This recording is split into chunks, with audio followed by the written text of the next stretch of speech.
رسول اللہ صلی اللہ علیہ وسلم فرمائے لعن اللہ الفاعل والمفعول به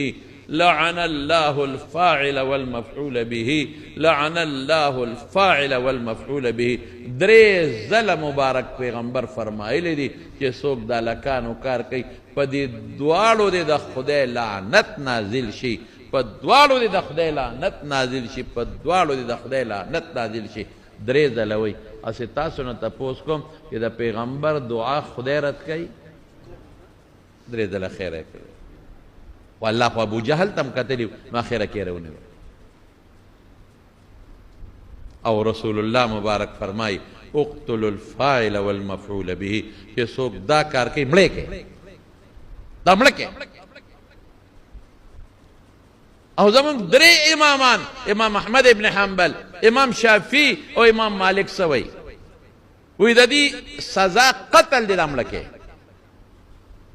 او زمون امام ابو حنیفه رحمت الله علیه یو ټکی وی هغه وی چې پړومبي ځل دی غیر کا نو بادشاہ دی ولا سزا ورکړي داغه خو خدای چې کومه سزا ورکړي او چې په دویم ځل دی غیر کا توبه دی وباسي جیل کې دی واچي او چې په دویم ځل دی غیر کا نو بیا دی ملکی څنګه دی ملکی اوهو غار ته وخه جو داغه نه راور غړاو یو دیوال لاندې کو دیوال پر وغورځاو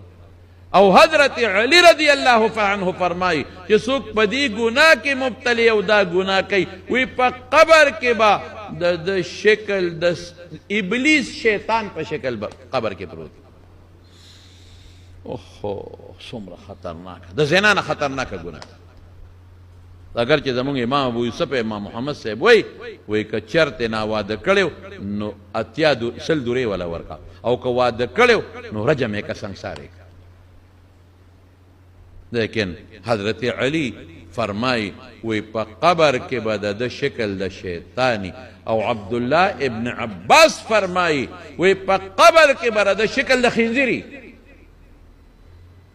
د چا به شکل علما وی دا شیطان په شانتی شیطان سقا شکلی او د چا شکل به د خنزیر په شانتی په قبر کې به پروت